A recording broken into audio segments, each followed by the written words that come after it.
जय जय बोलो वृंदावन बिहारी लाल की जय। ओम नमो भगवते पुराण पुरुषोत्तमाय। ओम जयति पराशर सूनु सत्यवती हृदय नंदनो व्यासो यस्यास्य कमलगल्तम वाग्मयमृतं जगत्पेवती विश्वसर्ग विसर्गादि नवलक्षण लक्षितम श्रीकृष्णाक्षं परं नाम जगद्धाम नमामि तत्। हृदि यस्य प्रेरणया प्रवर्तितोऽहं वराकुम्भोऽपि तस्य हरेः पदकमलं वन्दे श्रीचैतन्यदेवस्य।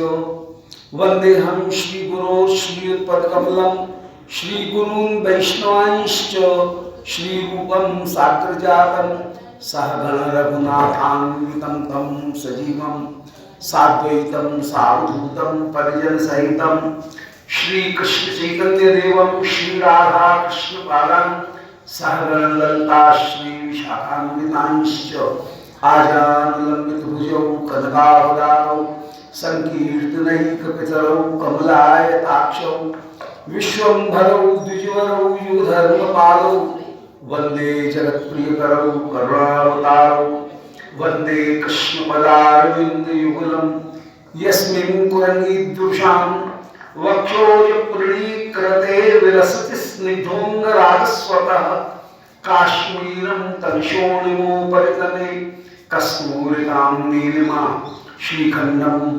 नखचन्द्रकान्तिलहरी निर्व्याजमातन्वते नारायणं नमस्कृत्य नरं चैव नरोत्तमं देवीं सरस्वतीं व्यासं ततो जयमुदीरयेत्। नारायणाय नमः नरोत्तमाय नमः देव्यै सरस्वत्यै नमः व्यासाय नमः नमो धर्माय महते नमः कृष्णाय वेधसे ब्राह्मणेभ्यो नमस्कृत्य धर्मान् वक्षे सनातनान् वाञ्छाकल्पतरुभ्यश्च कृपा सिन्धुभ्यैव च पतितानां पावनेभ्यो वैष्णवेभ्यो नमो नमः। हे श्री सनातन प्रभु करुणाम्बराशे हे रूप दुर्गत जनैक दयावोप हे भट्टयुग सुमते रघुनाथ दासो श्री जीव में कुरुमंदमते दयान्द्रा। बोलो वृंदावन बिहारी लाल की जय।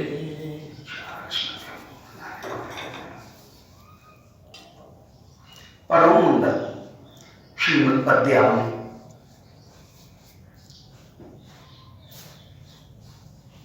एक दिन पूर्व श्री कृष्ण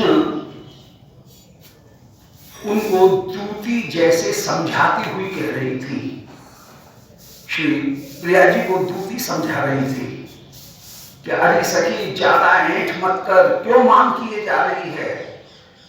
अरे अनावश्यक खुद भी कष्ट पा रही है। आनंद से श्याम सुंदर के साथ में मिलकर के सौर रखी हुई है, युगनी मंदिर है, चूदनी में जाड़ा लगता होगा, एक चूदनी ओढ़ करके बैठी हुई है, ठंड में कुकुड़ रही होगी। अरे सखी अब मान त्याग कर और चल चल, प्यारे से मैं तुझे मिला देती हूँ। शैया जी के ऊपर जाकर के आनंद पूर्वक सुखपूर्वक शयन कर, क्यों इतनी कष्ट पा रही। हमारे स्वामी जी का एक पद है, चूदरी में जाड़ा लगे कीजिए सुख से। जाड़ा लगता होगा, सुखपूर्वक शयन करो ना, क्यों मांग करके दूर बैठी हुई है। और 226वें श्लोक में ये पूर्व प्रसंग में कह आए थे कि प्रेमावगाहन करते मानम माकुर चिराय करभुत। अरे हाथी की सूंड के समान सुंदर चरण वाली प्रेम का अवगाहन करने के लिए अब तैयार हो जा, प्रेम में गोता लगाने के लिए तैयार हो जा। क्यों मांग करके बैठी है, अनावश्यक इस मांग में क्या रखा है, क्यों मांग करके बैठी है। इतनी देर हो गया, मांग बहुत हो गया। नागरण किन्न मुग्धे अरे ये मान करने का आगे फल रसदायक नहीं होगा, उल्टा कष्टदायक भी हो सकता है। तूने क्या उस घटना को नहीं सुना कि देवता गए थे समुद्र मथने के लिए, परंतु बीच में ही पैदा हो गया विष कालकूट। इसलिए तू तो कर रही है मान श्याम सुंदर को अधिक सुख देने के लिए, प्रेम को बढ़ाने के लिए, परंतु प्रेम रूपी अमृत तो होगा नहीं। कहीं ऐसा न हो कि श्याम सुंदर रूठ करके कहीं चंद्रावली जी की यूथ में चले जाएं, चंद्रावली जी की कुंज में चले जाएं और तू टपटपाती रह जाए, तो अमृत उत्पन्न करते करते कहीं विष उत्पन्न नहीं हो जाए, वास्तव में जहर नहीं आ जाए। इसलिए अवमान त्याग कर दे, त्याग कर दे। ये निरूपण का है। जय हो, जय हरि जय जय। अब आगे कह रही हैं कि विधुमुखी विमुखी भाव 227वां श्लोक है 227। विधुमुखी विमुखी भावम भाविन मत भाषणे मागा। अरे सखी, मैं तेरे हित की बात तुझसे कह रही हूं। ये सखी राधा रानी को समझा रही है। राधा रानी मान धारण किए बैठी हैं। मान भी दृढ़ मान है। मान दो प्रकार का होता है। एक मान होता है ललित मान और एक होता है उदात्त मान। उदात्त मान में अपने क्रोध को छिपाया जाता है और क्रोध को छिपा करके फिर कहीं श्याम सुंदर जो हैं उनसे क्षमा मांगते हुए कि प्यारे, मैं अनुचित समय में आ गई, मुझे काम है, मुझे अनुमति प्रदान करो, ऐसे प्रार्थना करते हुए उदात्त मान में श्री चंद्रावली जी आप लौट जाती हैं। जानबूझ करके श्याम सुंदर को छोड़ करके मान करके चली जाती हैं, परंतु अपनी क्रोध को नहीं दिखाती हैं, क्रोध को छिपाने का प्रयास करती हैं। उसका नाम है उदात्त मान। श्री राधा रानी में जहां मदीयता भाव है वहां पर मान उत्पन्न होता है त्वदीयता मान। त्वदीयता में ललित मान। तो जहां त्वदीयता भाव है वहां पर होता है उदात्त मान, जहां मदीयता भाव है वहां पर होता है ललित मान। राधा रानी में ललित मान उत्पन्न होता है और उस ललित मान को धारण करके श्री प्रिया जहां अधिक कठोर मान धारण करती हैं वहां सखी ये कहती हैं कि अरे सखी, इस मान करने की आवश्यकता नहीं है, इस मान को छोड़ दे। ऐसी ही ललित मान धारण किए हुए श्री प्रिया को समझाते हुए दूती कह रही है, कृष्ण की दूती राधिका से कह रही है कि विधुमुखी विमुखी भावम भाविन मत भाषणे मागा। बोले अरे चंद्रमुखी। अब चंद्रमुखी कहने का तात्पर्य है तेरा स्वभाव तो शीतलता का है। ये चंद्रमुखी होकर के सूरजमुखी काय को बन रही है?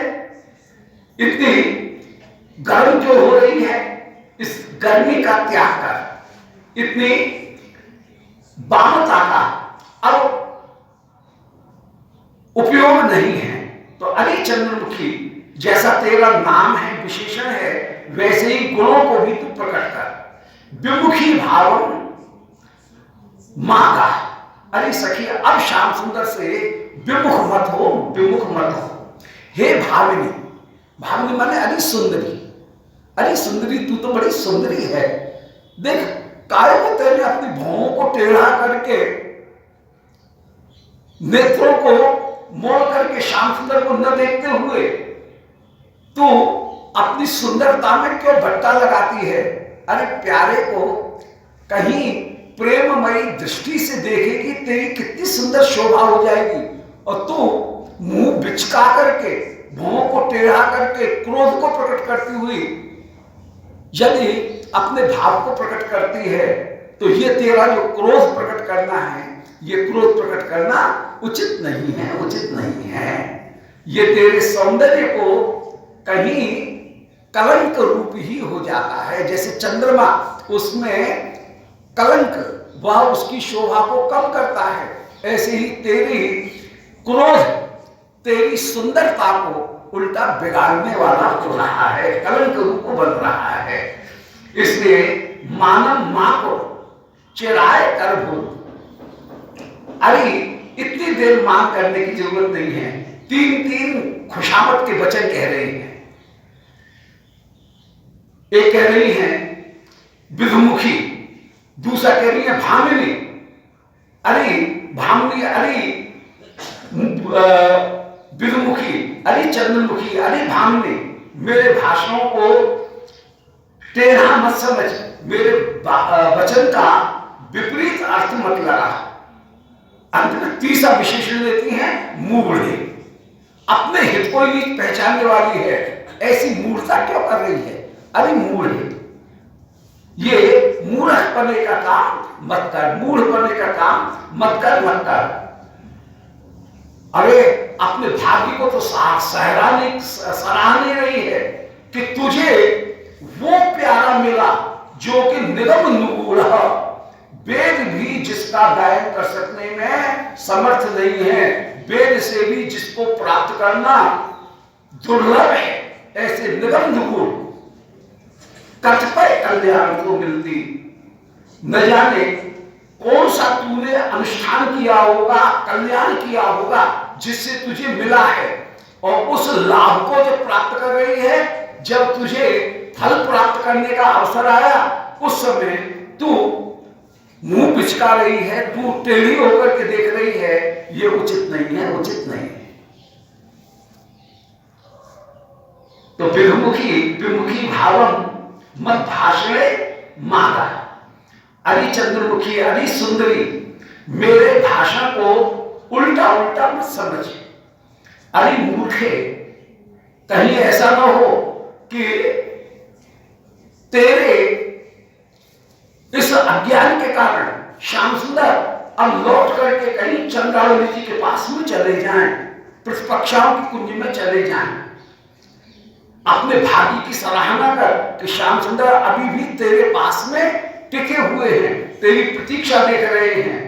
अन्यथा जो निगम निगूढ़ वेद के द्वारा भी जो कठिन है, ऐसा नेति नेति कहकर के वेद जिसकी वर्णन करते हैं, न जाने कौन सा तेरा पुण्य है जिस पुण्य के कारण श्याम सुंदर तुझे मिले हुए हैं। इसलिए अब तेरापन धारण न कर।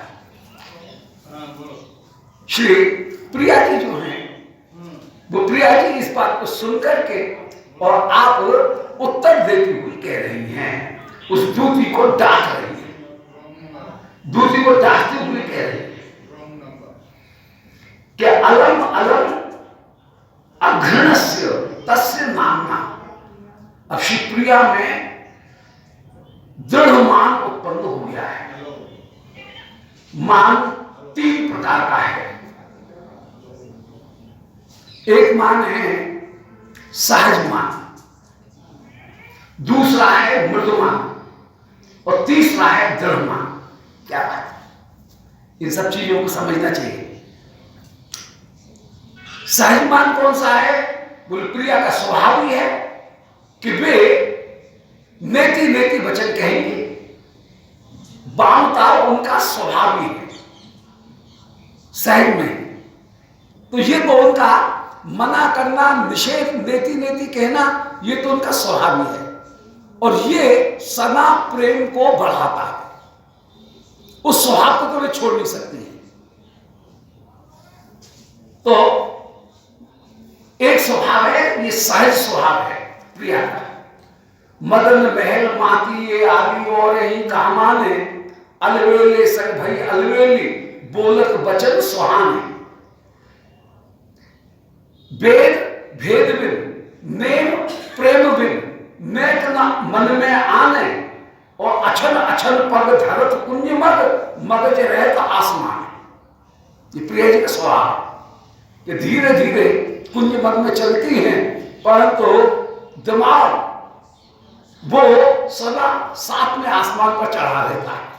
मान सहज स्वभाव है उनका। तो ये है सहज मान। प्रिया का स्वरूप ही सहज मान का स्वरूप है। ये हुआ एक मान सहज मान। अब नंबर 2 दूसरे प्रकार का मान है मृदुमान। मृदुमान उसे कहते हैं जहां मान उत्पन्न हुआ किसी कारण से या बिना कारण से।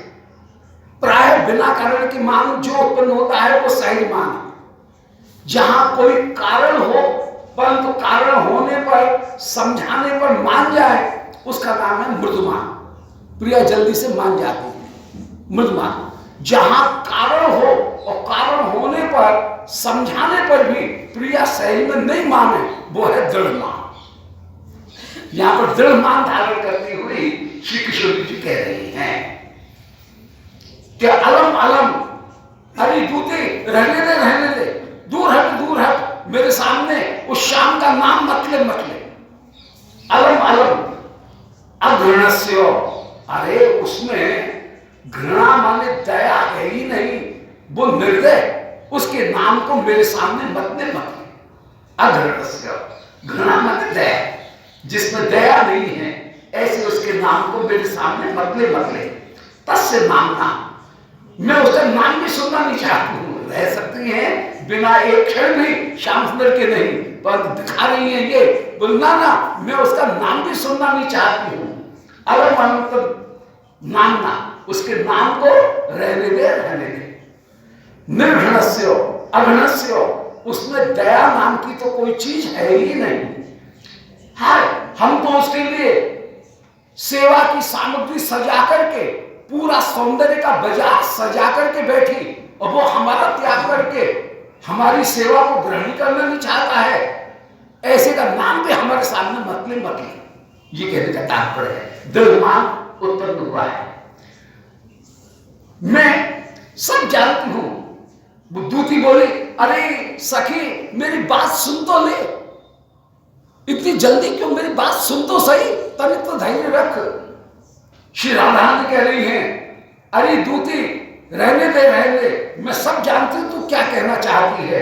पुनः सही में कथा वही बात कहेगी जो पहले कह चुकी है, उसी बात को बार बार दोहराएगी कि नहीं श्याम सुंदर बड़े अच्छे हैं, उनसे वेदों में भी वेद भी उनको प्राप्त नहीं कर सकते हैं, बड़े कठिन से प्राप्त होते हैं। आह तेरे सौभाग्य है कि श्याम सुंदर तुझसे प्रीति करते हैं। अरे सखी तू उनकी बात को समझी नहीं, उनकी बात को समझ तो सही। वे कैसे दीन होकर के तेरे चरणों में गिर रहे हैं, ये सारी बातें कैसे कहेगी। हजार बार सुन चुकी हूं इन बातों को, इसलिए पुनरपि सही कथा, दोबारा वही तो बात कहेगी। इसलिए उसका अब नाम भी मेरे सामने मत ले, क्योंकि जितने भी काले हुए हैं सबके सब ठगिया हुए हैं। वही ब्रह्मगीत के प्रसंग, वही प्रसंग को कि सारे काले अलम असित सक्षय दुस्तेजस्तत् कथार्थ, जो असित माने काले रंग के होते हैं उनके साथ में अलम असित सक्षय, सक्ष करने की आवश्यकता नहीं है। हम काले के साथ में आप कभी प्रीति करेंगे ही नहीं। अरे सखी मस्तक के ऊपर श्याम बिंदु धारण नहीं करेंगी, केशों में केशों में केसर पोत लेंगी, श्याम कंचुकी धारण नहीं करेंगी, अपने हार में जड़े हुए जितने भी नीलम के रत्न हैं उनको नोच करके निकाल करके फेंक देंगे, नेत्रों में काजल नहीं लगाएंगे, अब काले रंग से भी प्रीति नहीं करेंगे। भौरा बोला, उद्धव जी श्री प्रिया जी से कह रहे हैं, बोले स्वामी कह तो रही हो कि काले से प्रीति नहीं करूंगी, परंतु जब से आया हूं उस काले के अतिरिक्त तो कोई दूसरी बात है ही नहीं, उसी की चर्चा कर रही हो। तद अलमसित सच्चाई दुस्तेजस्तत् कथार्थ। शिवप्रिया जी कह रही हैं सच है, उसकी कथा को छोड़ना बड़ा कठिन है, कथा छूटती नहीं है, चाहे वो कैसा भी है परंतु उसकी कथा छूटती नहीं है। यहां पर भी वही भाव निरूपण कर रही है, पुनरपि सही कथा।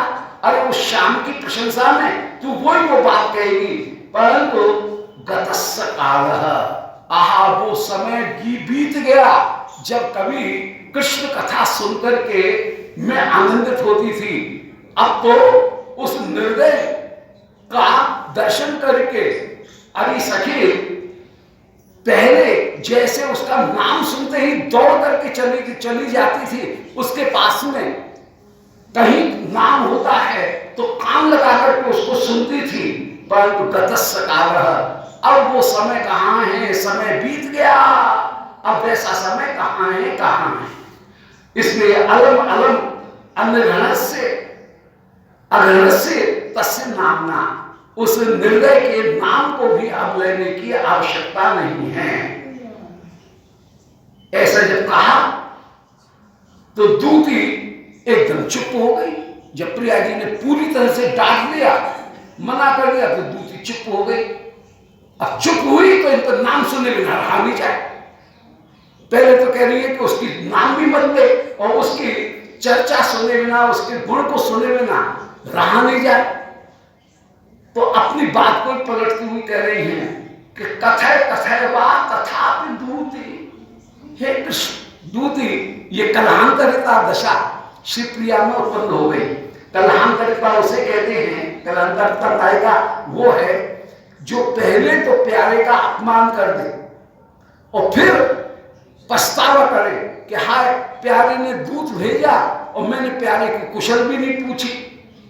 यहां उसी दशा को प्राप्त करके श्री प्रिया जी कह रही हैं कि कथय कथय वाह तथापि दूती, अरे दूती प्यारे कैसे हैं, उनकी चर्चा बता दे, कहाँ हैं, कैसे हैं, उसकी वे क्या कहना चाहते हैं, ये भी कथय कथय कहते, क्योंकि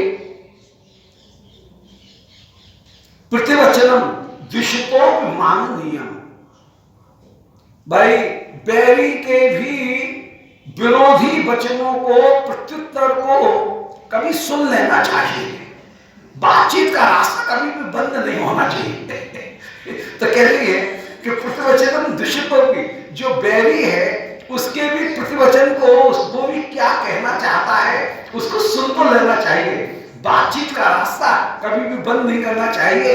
भले बैरी है, परंतु बैरी से भी संवाद जरूर बनाए रखना चाहिए, ये नीति कहती है। इससे हाँ हाँ क्या कहना चाह रहे हैं, जब कहते ये पहले तो कह दिया उसका नाम भी मैं सुनना नहीं चाहती हूँ, फिर कह रहे हाँ वे क्या कहना चाहते हैं, तू बता दे कहते, क्योंकि शत्रु के वचन भी सुनने चाहिए। श्याम सुंदर तो शत्रु नहीं है, इसलिए उनके वचन तो सुने ही जा सकते हैं। अब थोड़ा सा उनसे मनोमालिन्य हो गया है, मतभेद हो गया है, इसलिए उनके वचनों को थोड़ा सा तो सुन लेना चाहिए। शत्रु के वचन भी, शत्रु के प्रत्युत्तर को भी सुनना उचित होता है। फिर श्याम सुंदर के वचन को तो सुना ही जा सकता है, इसे सुना दे। ये बिल्कुल आधे अधूरी, जैसे मान जो है उसके आधे अधूरे पने को ही यहां पर प्रकट किया गया है। ये मान का आधा अधूरापन, मान तो है परंतु प्यारे से कभी संबंध तोड़ना नहीं चाहती हैं। भले मुंह से कह दें कि मैं उसका नाम भी सुनना नहीं चाहती हूं, और फिर तुरंत दूसरे ही क्षण ये कहने लगती हैं हाँ वे क्या कहना चाहते हैं, क्या सुनो तो सही क्या कहना चाहते हैं। तो ये कहीं क्रोध जो है उस क्रोध को छिपा रही है और प्रीति कितनी भारी है इसको दिखा रही। धन्य सुंदर वैसे हृदय को जैसे खोल के रख दिया हो, माननी की स्वामी मान करके बैठी, उससे हृदय को जैसे खोल के रख दिया हो, ऐसे खोल के रख रही है। दोबारा अलम अलम अघृणस्य तस्य नामना, रहने दे अलम अलम अघृणस्य मानवीय निर्णय है, उनके नाम को भी मेरे सामने लेने की जरूरत नहीं है।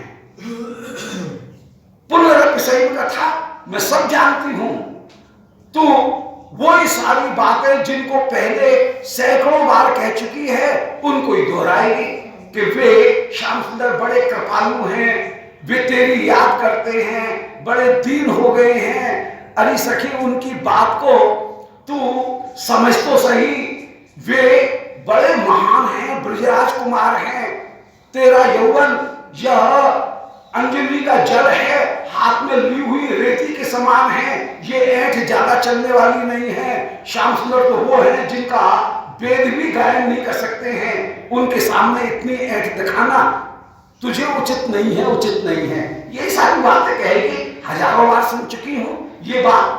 तो पुनरपि सही कथा गतस्सकाल, अरे अब वो समय बीत गया जब मैं तेरे झांसे में आ जाती थी, जब मैं उस चंचल शाम के झांसे में आ जाती थी और उनकी बात को सुनकर के या उनके नाम उनके गुण को सुनकर के दौड़ करके जाती।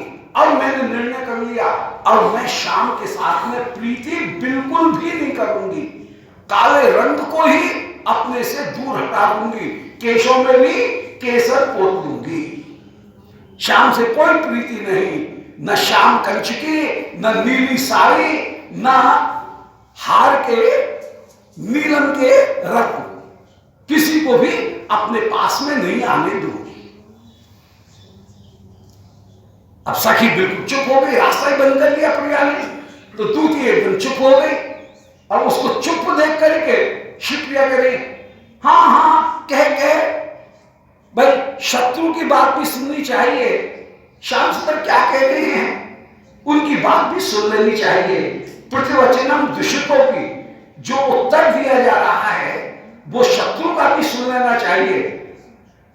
इसलिए माननीयम क्या श्याम सुंदर कह रहे हैं एक बार सुन तो लूं, फिर विचार करूंगी, ऐसा कहकर के अपने मान के आधे अधूरेपन को प्रकट करती हुई शिवप्रिया कह रही है कि मना भी करती हैं और दूसरी ओर विपोक नामक जो भाव है वो भी प्रकट होता है। एक और मना कर रही है, दूसरे विपोक नामक, विपोक उसे कहते हैं जहां छिप छिप करके प्यारे की चर्चा को सुनना, उसका नाम है विपोक। उस विपोक भाव को भी ये सुनना चाहती है।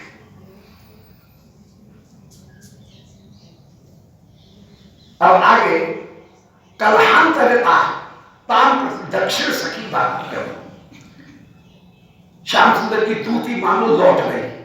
जब दूती लौट गई तो शिवप्रिया अब कलहांतरता अवस्था को प्राप्त हो गई। हाय प्यारे ने दूती भेजी, मैंने उसकी बात भी नहीं सुनी, मुझे क्या हो गया, हाय अब क्या करूं, अब किससे प्यारे की कुशल तो पूछ रही थी, अब कौन मुझे प्यारे की कुशल भी बताए।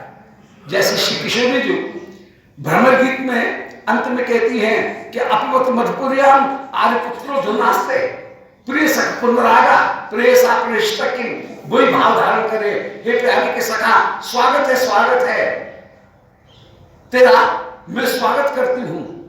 और ये कहते कहते फिर से वही भाव उत्पन्न हो जाए कि एक बात बता, तू अपने आप आया है कि तेरे मालिक ने तुझे भेजा है। लो वही टेढ़ापन, कहां व्याकुल हो जाए, भौरा आने लगे तो फिर से वही बात पूछने लगे कि अपने आप आया है कि तेरे मालिक ने भेजा है। ऐसी कलहांतरता अवस्था को जब प्राप्त हो रही है उस समय कोई दक्षिण सखी श्याम सुंदर के पक्ष को भी लेने वाली जो सखी है वो कह रही है। दक्षिण सखी है श्री विशाखा जी, जो बीच का एक मार्ग अपना करके चलती है ना। श्री ललिता जी हैं प्रखरा, श्री विशाखा जी हैं समा, श्री वृंदा जी हैं लघु, अपने आप को लघु करके मानते हैं। तो यहां पर दक्षिण सखी कह रही है कि अनालोच्य प्रेम परिणति अनादृत्य सुहृदा त्वया कांडे मानव किमित सरले प्रेयसी कृते समाकृष्टा हेते विरह दहनोद्भासी भासो शिखा स्वहस्तेनो अंगारा स्तर अलम अधुना अरण्य रुदितै, कि सखी ले तूने ही जानबूझ करके अपने लिए बीज बोई। अनालोचक प्रेमणा परिणतिम, तू जो मांग कर रही है इस मांग करने से तेरे प्रेम की परिणति क्या होगी, प्रेम का परिपाक, प्रेम का अंत क्या होगा, ये तूने कभी सोचा ही नहीं। अरे सोच तो लेना चाहिए था, तू जो काम कर रही है इसका क्या परिणाम होगा, इसका रिजल्ट क्या है, इसको तो सोच लेना चाहिए था। परंतु अनालोच्य, तूने कभी सोचा ही नहीं कि प्रेम न परिणति, मान करने पर तेरे प्रेम की क्या दशा हो जाएगी, इसको तूने पहले सोचा नहीं। अब उदाहरण दे रही है सखी, ये दूसरी जो दक्षिण सखी है वो उदाहरण दे रही है श्री राधा रानी को कि काय को तूने इतना मान धारण कर लिया, तेरे प्रेम की क्या दशा होगी, उस परिणति का तूने विचार किया नहीं। फिर आगे कह रही हैं अनादत्य सुहृदा, हाय श्याम सुंदर तेरे से कितनी प्रीति करते थे, परंतु उन सुहृद का तेने अनादर कर दिया। अनादत्य सुहृदा, अपने सुहृद का भी अनादर कर दिया। और त्वया अकांदे मानक किमित सरले प्रेयसी कृता, अरे सरले, अरे भोली, प्रेयसी, अपने प्यारे के प्रति अकांड में तूने मान क्यों किया, बिना कारण के तूने मान क्यों किया।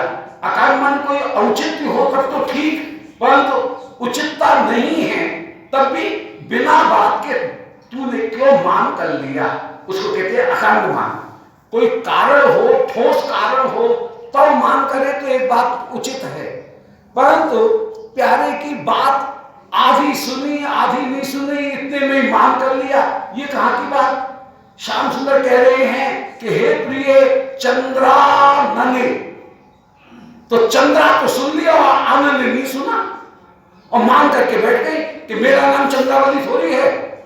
तुम तो चंद्रावली के प्रति, चंद्रावली तुम्हारे हृदय में बस रही है, जो खाया है वो डकार आती है, तो चंद्रावली हृदय में बस रही है, इसलिए चंद्रा चंद्रा ही सूझती है। मेरा नाम मुझे चंद्रावली कहकर के, चंद्रा कहकर के संबोधित कर रहे हो, अरे उनकी पूरी बात तो सुन लेनी चाहिए थी। तो इसका नाम है अकांड, अकांड मान, बिना कारण के बीच में ही झगड़ा मोल ले लेना, बिना कोई उचित कारण के, सम्माननीय कारण के और मान कर लेना, ये तेरा स्वभाव पड़ गया।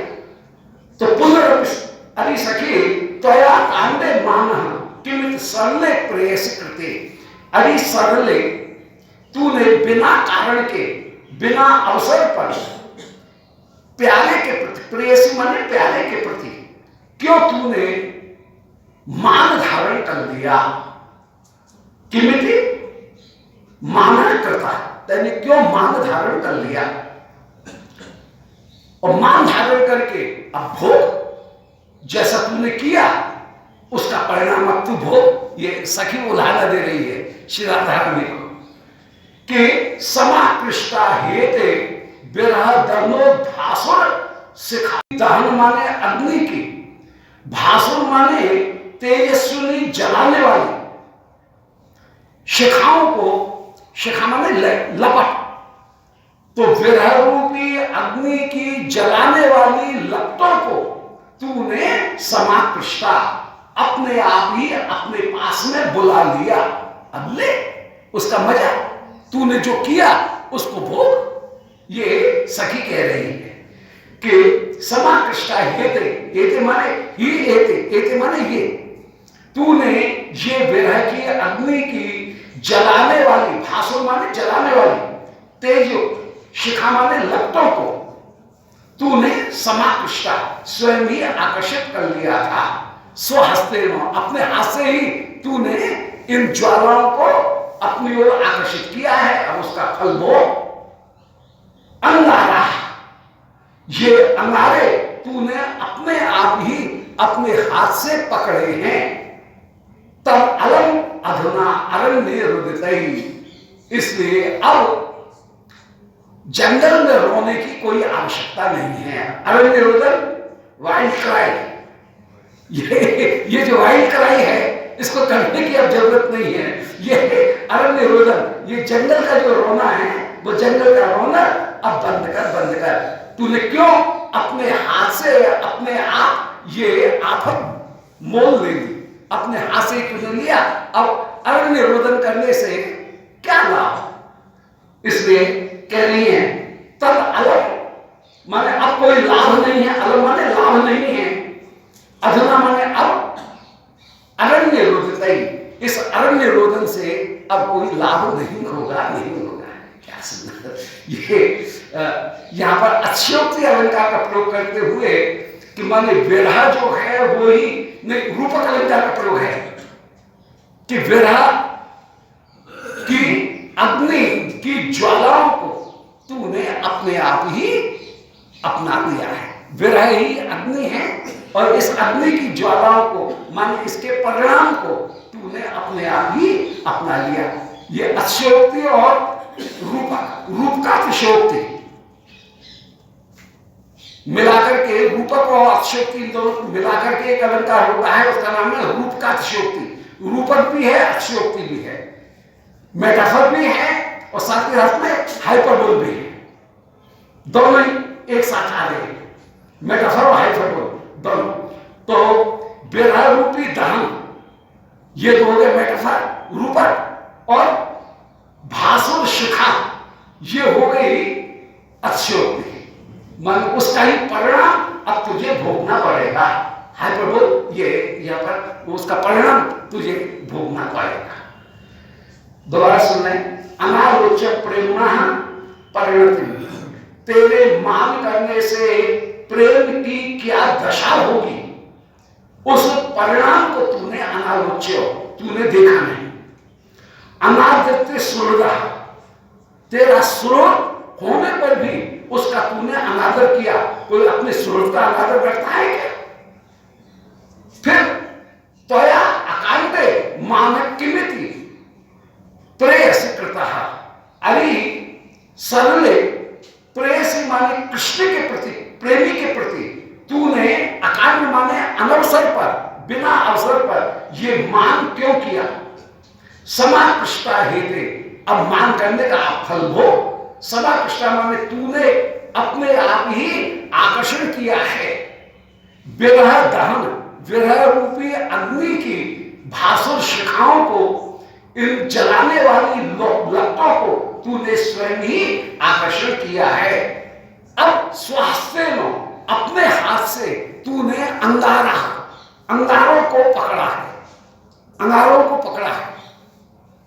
तब अलम अधना अरण्य रोदई, तूने किया और उसके फल को भोग। अब जंगल में रोदन करने से क्या लाभ? इसलिए अरण्य रोदन से अब कोई लाभ नहीं है, लाभ नहीं है। ये निरूपण है। अरण्य रोदन तो ये एक मुहावरे का प्रयोग है। अरण्य रोदन माने जिसको सुनने वाला कोई नहीं हो, ऐसी बात कहना उसको कहते हैं अरण्य। व्यर्थ में जिसका कोई फल नहीं है, ऐसे निष्फल बात को कहना, उसका नाम अरण्य रोदन है, वाइल्ड क्राई है। वो जंगल में रो, कौन सुनेगा? कोई सुनने वाला है? ऐसी दक्ष सखी ने कहा। अब सब उपदेश देने के लिए प्रिया जी को आ गई। प्रिया जी कह रही, मेरी जब बुद्धि कैसी हो जाती है, जब क्या हो गया मुझे?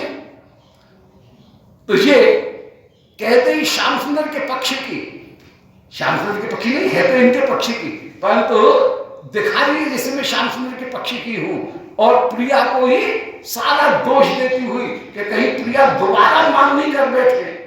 इसलिए जोड़ देने के लिए, अपनी बात को मनवाने के लिए एक कर्कश सखी, कठोर सखी श्री प्रिया के ऊपर ही आक्षेप करती हुई, एलिगेशन लगाती हुई वो कह रही है, प्रिया के ऊपर ही आक्षेप करती हुई कह रही है। कर्कश सखी के वचन है, मान बंध मधुश्लफयंती गौरवम न खलु हारे गौरी, आर्यवम न भजते दमजारी, वंच के सरलता नहीं साध्वी। शिवप्रिया ने जब ये कहा कि हाय मैं ऐसा क्यों कर बैठी, और जब प्रिया अपने मान को शांत करने लगी, उस समय कोई कर्कश सखी कह रही है कि अरे सखी डटी रहे मान पे, कोई मान छोड़ मत देना।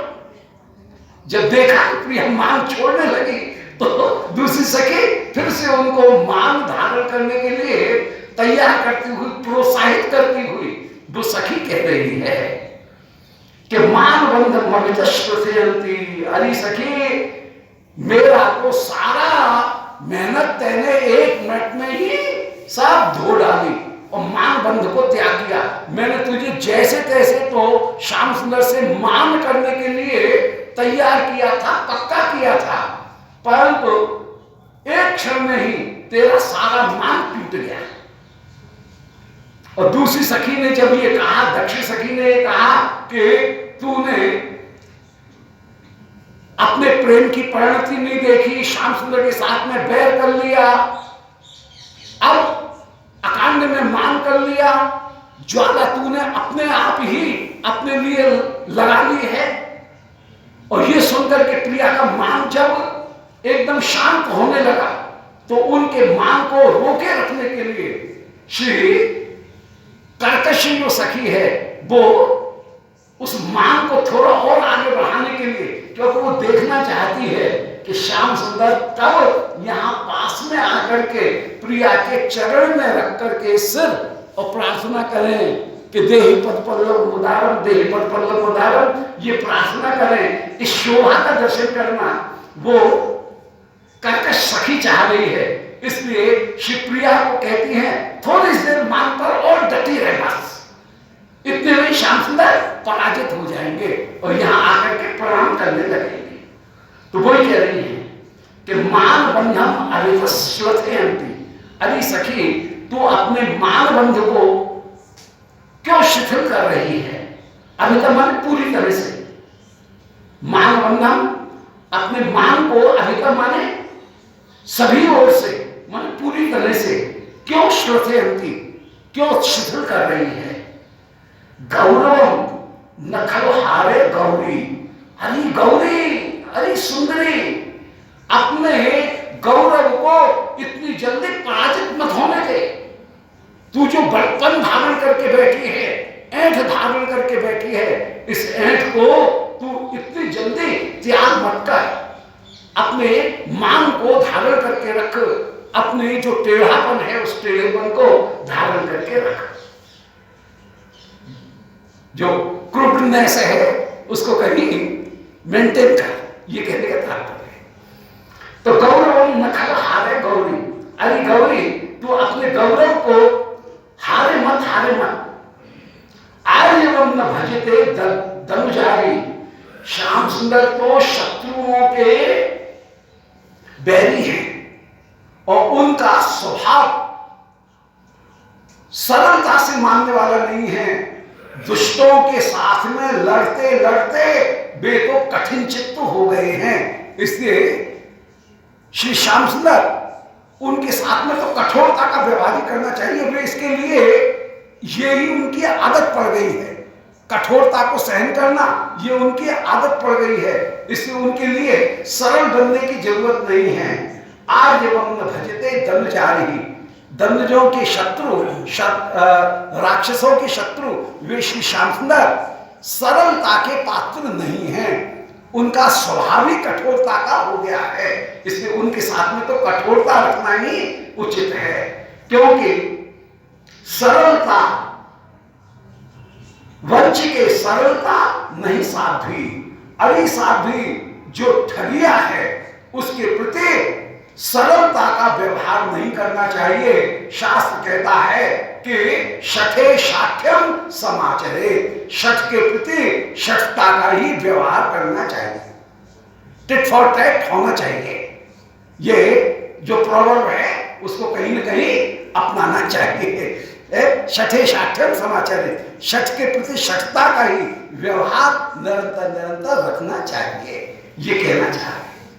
तो आर्यवम न भजते दनुजारी, श्री दनुजारी शत्रुओं से दानवों से बैर करने वाले वे श्री श्याम सुंदर सरलता के पात्र नहीं हैं, वे कठोर हैं, कठोरता का उनका स्वभाव है। इसलिए उनके प्रति काठिन्य धारण करके ही तू विराजमान रहे, क्योंकि जो वंचक है, ठगने वाला है, उसके लिए सरलता करना उचित नहीं है।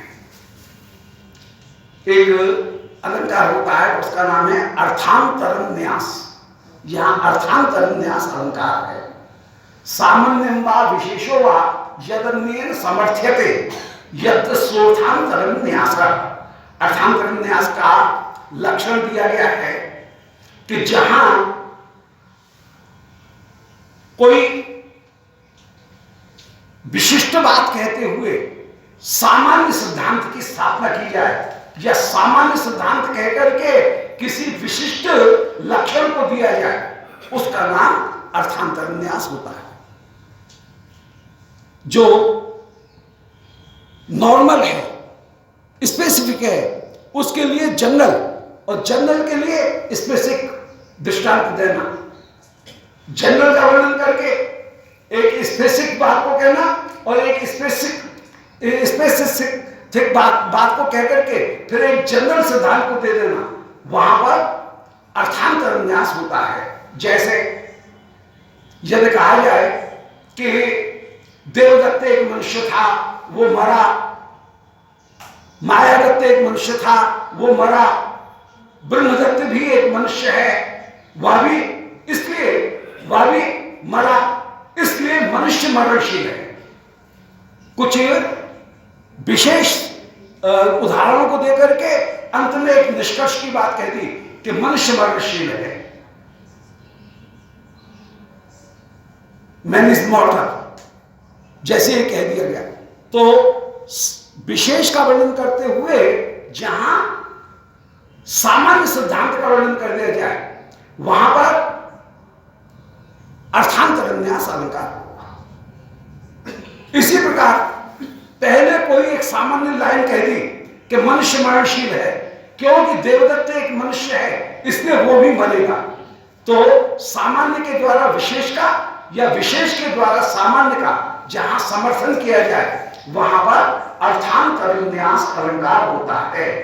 यहां पर भी कोई निरूपण किया जा रहा है कि नीचे एक निष्कर्ष दे दिया गया कि वंच के सरलता नहीं साध्वी, ठगिया के प्रति सरलता धारण करना उचित नहीं होता।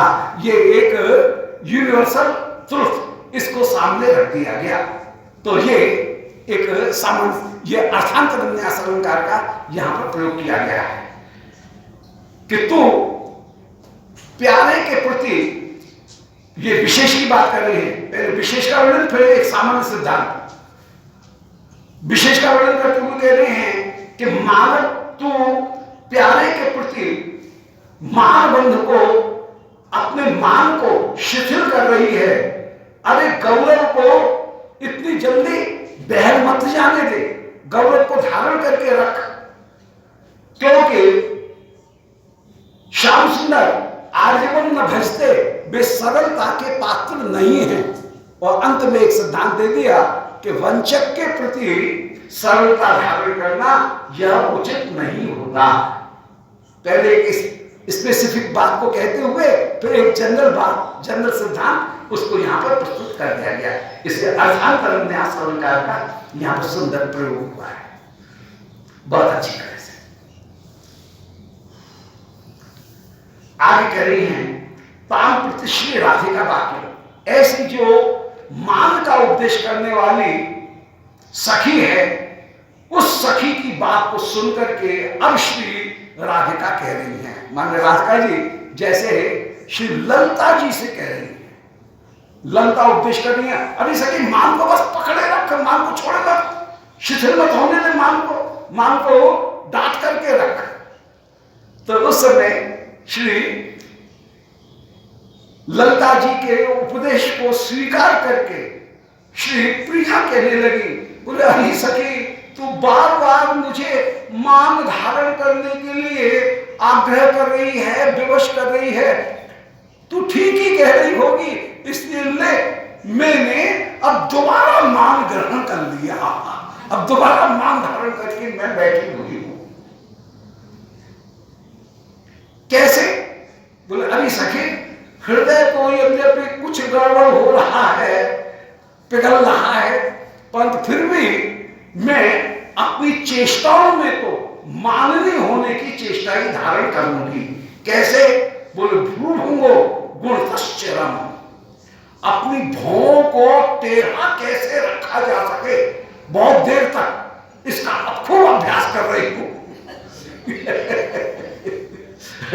क्रोध नहीं है, परंतु भ्रूभंगम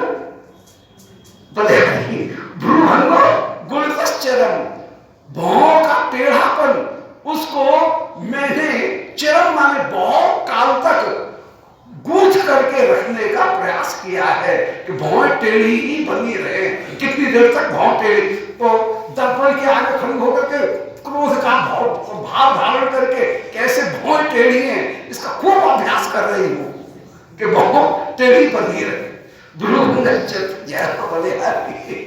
जय जय श्री किशोरी जी की जय। तो भ्रूभंगो गुणतश्चरम, भौं को टेढ़ा रखने का, गूंथने का, टेढ़ेपन में गूंथने का अभ्यास खूब देर तक कर रही हूं। और नयन हो अभ्यस्तम आमीनम, आंखों को बंद करके रखना, इसकी भी बहुत कोशिश कर रही हूं। ये जब कभी कभी आंखों को धीरे से खोल करके देख भी देती हो, श्याम सुंदर कहां है, उनका दर्शन के बिना रहा नहीं जाता है, परंतु प्यारे से आंख बंद करने का, प्यारे सामने हो फिर भी आंख बंद करके उनको न देखने का, फिर धीरे से आंख खोल करके जरा सा देख भी लेती हूं, परंतु अभी पूरा नहीं हुआ है, वो अभ्यास पूरा नहीं हुआ है कि नयनो अभ्यस्तम आमीनम, नेत्रों को आमीलित रखा जाए, इसका भी मैंने खूब अभ्यास कर लिया है। मान को धारण, जिसे ये पता लगे कि मैं माननी हूं, मानने के जो लक्षण हैं उनको धारण करने का खूब अभ्यास किया है। रोदिन शिक्षितम आदरेण हसितम, अब हंसी प्यारे को देख करके अधरों पर आई जाती है, ये निवड़ी हंसी मानती नहीं है, परंतु रोधुम शिक्षितम आदरेण, कहीं आदर दे करके, हंसी को आदर दे करके, वो हंसी तेरे हाथ जोड़ूं, तेरे पैरों पड़ूं, क्यों तू आ जाती है, जरा सा रुक जा, ऐसा आदर दे दे करके अपनी हंसी को भी रोकने का मैंने बहुत प्रयास किया है। रोधुम शिक्षितम आदरेण हसितम, आदर दे करके अपने हंसी को भी रोकने की खूब शिक्षा दे रही हूं। बार बार हंसी आती है, उसको बोलते अभी दूर हट, अभी तेरा समय नहीं है, दूर हट, ऐसे कहकर के हंसी को भी बहुत रोकती हूं। मौनो भी योग करता है, और मौन उनमें अभिनिवेश भी किया है। मौन में माने कोई बोले, पुष्प करे, तब भी कहीं हंसी नहीं आ जाए और मौन रहूं, इसके लिए भी मैंने बहुत अभियोग किया है, बहुत आग्रह रखा है कि मौन कहीं टूट नहीं जाए, मौन का अभ्यास भी खूब किया है। अभियोग माने अभिनिवेश, मौन में अभिनिवेश भी किया है। धैर्य कर्तुम स्थिरी कृतमिदं चेता, और अपने चित्त को भी ये मैंने खूब उपदेश दिया कि धैर्य कर्तुम स्थिरीकृतम, धैर्य धारण करने के लिए तू स्थिर रहे। अरे मन, मेरे मन, कहीं प्यारे को देखते ही उनकी ओर दौड़ मत जाना, कहीं प्यारे को देखते ही अपनी अभिलाषा प्यारे के सामने प्रकट मत करना, अपनी अभिलाषा को जरा सा रोक करके रख, अपने भाव को प्यारे को देख करके भी रोक करके रख। कथनचित मया, इस प्रकार अरे सखी, एक पहलवान जैसे अपनी कमर कस करके, पलकर बांध करके कुश्ती लड़ने के लिए तैयार हो जाता है, इसी प्रकार मांग और दूसरी ओर उत्सुकता, इन दोनों में कुश्ती हो रही है। मैंने अपने मान को बिल्कुल कमर कस के, फेंटा बांध करके लड़ने के लिए तैयार कर लिया है। परंतु अरे सखी, अंत में एक बात कहकर कि सब बात के ऊपर चौखा पड़ जाएगा कि सिद्धिस्तु दैवे स्थिता। अब कितनी सफल होती हूँ, कितनी सफल नहीं होती हूँ, ये ईश्वर जाने। लोग सब बात पर चौका फेर दिया कि मैंने पलकर बांध करके तो तैयार हो गई हूं, अपने मान को बढ़ाने के लिए और धैर्य को रोकने के लिए, मैं मान को धारण करके, धैर्य को धारण करके उत्सुकता को पराजित करने के लिए मैं पूरी तरह से परकर बांध करके तैयार हूं। परंतु सिद्धिस्तु दैवे स्थिता, भाई प्रयास अपनी तरफ हो सकता है, सिद्धि देना ये तो ईश्वर के अधीन है। कितनी सिद्धि मिलती है, मौके पर कितनी सिद्धि मिलती है, कितनी नहीं मिलती है, ये ईश्वर जाने।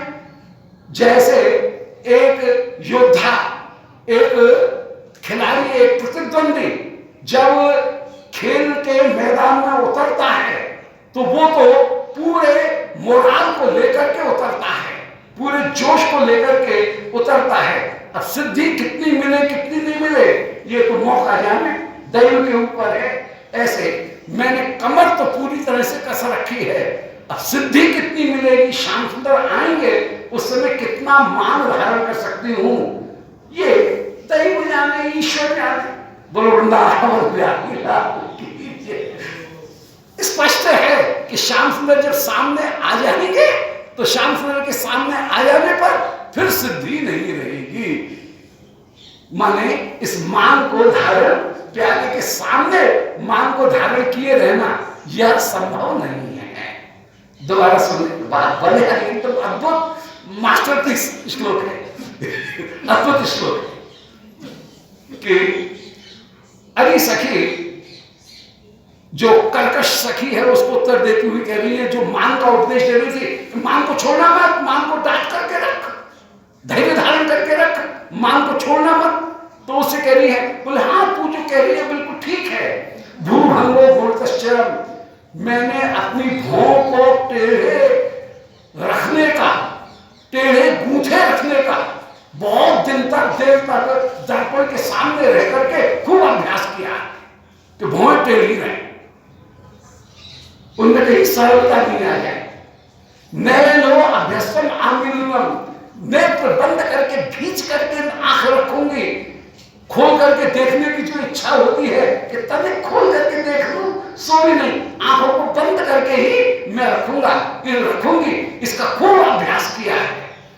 और रोजुम शिक्षित मादरेण हसितम, अपनी हंसी को भी रोकने के लिए खूब शिक्षा दी है कि पक्की रहना हो, कहीं आमद जाना, हंसी आते आती हंसी को भी कैसे रोका जाए इसका खूब अभ्यास किया है। मौने भी योग करता है, और प्यारे बोले कहीं ना कहीं प्रश्न करेंगे और प्रश्न करके मुझे बुलवाना चाहेंगे, और कहीं बोल पड़ी तो मान समाप्त हो जाएगा। इसलिए मौन को में भी खूब अभिनिवेश मैंने किया है, अभ्यास किया है। और धैर्य कर्तुम स्थिरीकृतम इदं चेता, अपने चित्त को धीरज धारण करने के लिए भी स्थिर करने का खूब प्रयास किया है कि अपने चित्त को मैं कहीं स्थिर कर सकूं। कथनचिन माया बद्धो मान परिग्रह परिग्रह, इस प्रकार कथनचित माने किसी न किसी प्रकार से मान परिग्रह, मान को ग्रहण किए रखने के लिए, मान में परिग्रह अंग्रेजी में कहेंगे फल, जो फल में से मान में उसको स्थिर करने के लिए बद्ध परिग्रह मैंने कमर कस ली है। मान को स्थिर रखने के लिए मैंने पूरी तरह से कमर कस रखी है। परंतु इतना होते हुए भी अभी सखी गारंटी कोई नहीं है, सिद्धिस्तु दैवे स्थिता, समय पे जाके क्या हो जाए, सिद्धि तो ईश्वर के अधीन है। ईश्वर यहाँ पर लीला शक्ति है, लीला शक्ति क्या करवा दे ये मुझे पता नहीं है। सिद्धिस्तु दैवे स्थिता बने इतना सब होते हुए भी सिद्धि तो ईश्वर के अधीन ही है। साधन अपना पूरी तरह से कर रहे हैं। स्वभाव के अलंकार का बहुत सुंदर प्रयोग है, और अपनी जो व्यवस्था है उस व्यवस्था को भी कहीं दिखा दिया गया है कि प्रयास पूरा, अभी तो पूरा प्रयास है, समय पर क्या हो ये पता नहीं क्या हो जाए। जाना में मौन मलसांगे बचो विभंगी, भंगी शतम नयनयो अपे चातुरींचो आभीर नंदन मुखाम्बुज संग संशी बंशी रहो यदि न मांग अवशी करोती। बोले सखी एक काम तुझे करना पड़ेगा, मान में धारण करके बैठी हूं, परंतु इस मान को बनाए रखने के लिए तुझे कहीं एक उपाय करना पड़ेगा। बोले क्या? बोले रूई के दो फाये दे दे जिनको मैं अपने कानों में ठूस लूं। बोले इससे क्या होगा? बोले श्याम सुंदर की बंशी निनाद मेरे कान में नहीं पहुंचना चाहिए। मैं अपनी कमजोरी जानती हूं कि श्याम सुंदर का बंशी निनाद मेरे कान में पहुंच गया, फिर मेरे बस की बात नहीं है मान को धारण करना। यदि तू मान को धारण करने के लिए मुझे तैयार ही करना चाहती है तो एक काम करना चाहिए कि कोई न कोई उपाय ऐसा कर जिससे कि बंशी की ध्वनि मेरे कान में नहीं पहुंचे। रूई के फाये दे दे, उनको कहीं डट्टा अपने कानों में लगा लूं जिससे कि कहीं सुन नहीं। इतना एक काम करना पड़ेगा। इसी भाव को कहीं प्रस्तुत कर रही है कि जाना में मौनम अलसांगी। अरे परम शिथिल अंग वाली, प्रेम में शिथिल अंग वाली, अरे अलसानी, जहां चंचलता नहीं है अर्थात प्रेम में शिथिल अंग वाली। और ये अलसांगी कहकर के ये दिखा रहे हैं कि जो मेरी दशा है उसको तू अनुभव भी करती है। कोई अनजाने के व्यक्ति को के सामने कहो जिसने कभी उस भाव के रास्ते से जो गुजरा ही नहीं है, भाव के रास्ते पर जो चला ही नहीं है, वो तो मेरी बात को नहीं समझेगा। परंतु तू तो इस यथार्थ को भोगे हुए कि श्री श्याम सुंदर की वेणुनाद सुनते ही तेरे अंग भी शिथिल हो जाते हैं। इसलिए अरे अलसांगी अर्थात तू अनुभव प्राप्त है कि श्याम सुंदर के वचन कितने, श्याम सुंदर की वेणु कितनी ताकतवर है, कितनी शक्तिशाली है, इस बात को तू अच्छी तरह से जानती है।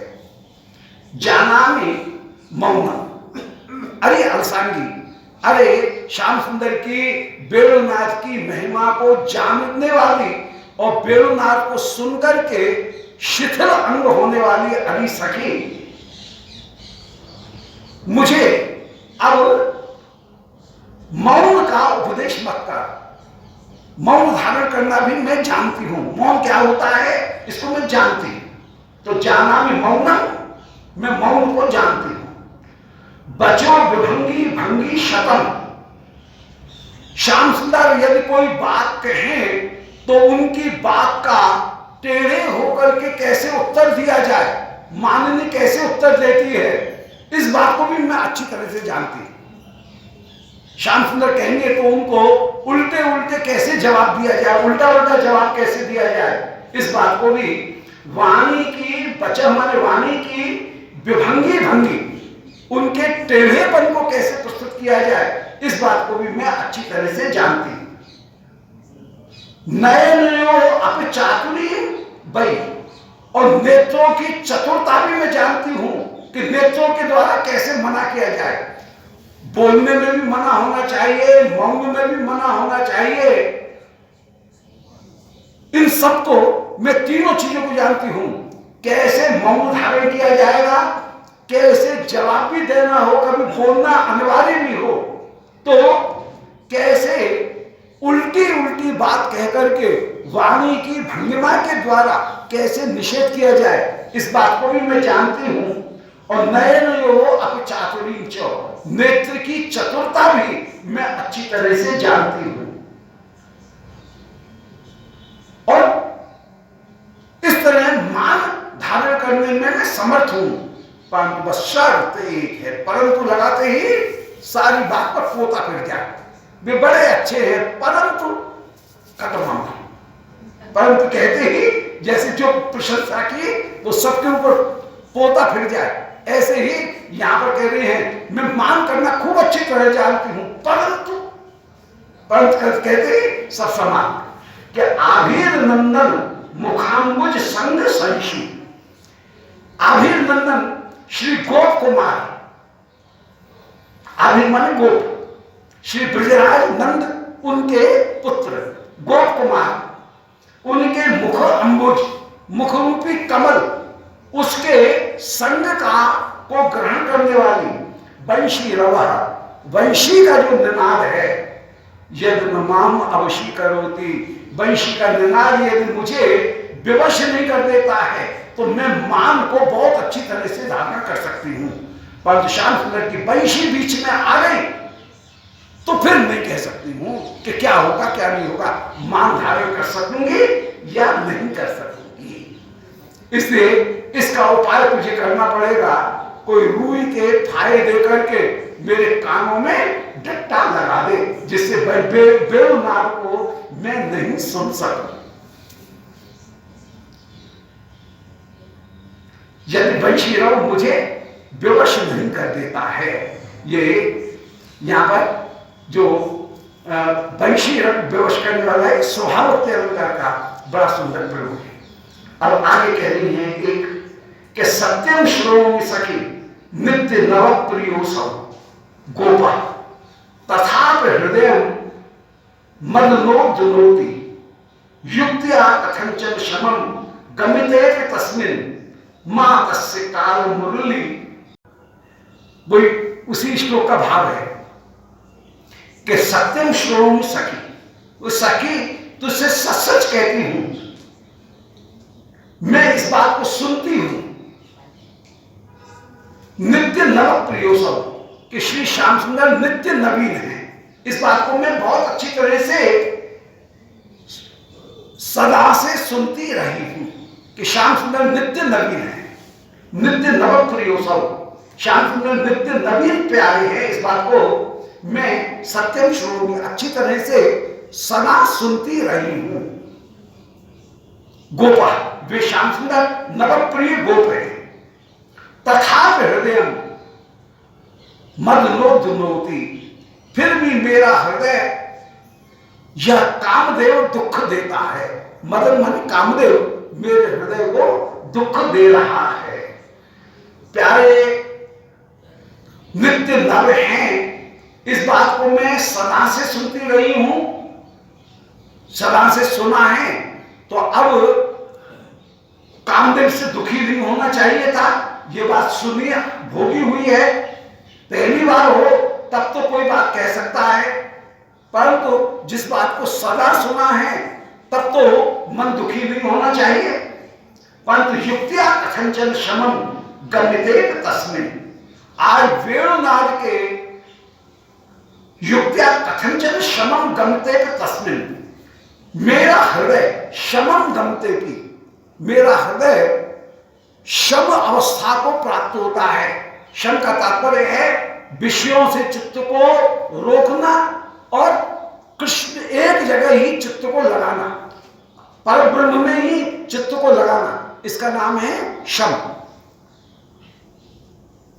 तो किसी प्रकार युक्ति पूर्वक मैं अपने मन को वशीभूत करके शमित करने का प्रयास भी करती हूं, केवल ब्रह्म में परमात्मा में लगाने का प्रयास भी करती हूं, परंतु क्या करूं, मां तस्य काल मुरली, ये निगौड़ी मुरली, ये काल रूप मुरली, काल माने विनाशक, ये सब कुछ नाश करने वाली मुरली, मां कवली करोती, हाय ये मुरली मुझे बस अपना कौर बना लेती है, ये मुरली मुझे वशीभूत कर लेती है। तो अली सखी मैं खूब सुन रही हूं कि श्री श्याम सुंदर नित्य प्रिय हैं, फिर भी ये कामदेव मुझे वशीभूत कर लेता है, दुख देता है। इस मन को युक्ति पूर्वक किसी प्रकार यदि मैं वश में लाने का प्रयास भी करती हूं, तब भी मुझे यह निगौड़ी बैरन काल मुरली, काल के समान ये मुरली मुझे कवली करोती, मुझे निगल देती है, अर्थात मुरली वह मुझे बरबस श्याम सुंदर की ओर आकर्षित कर देती है और मेरे सारे शम को, मेरे सारे नियंत्रण को यह समाप्त कर देती है। अरे सखी इस मुरली के आगे हाय मेरा कोई बश नहीं चलता है, अब मैं क्या करूं क्या करूं। इसने इस मुरली को रुकवा दे किसी तरह से। ऐसे शिवप्रिया अपनी कलहांतरिता अवस्था में अपनी जो व्यवस्था है उस व्यवस्था को कहती हैं और व्याकुल हो जाती है। बोलो वृंदावन बिहारी लाल की जय। अद्भुत अद्भुत श्लोक, जय ये सुंदर भाव। गोविंद जय जय गोपाल जय जय,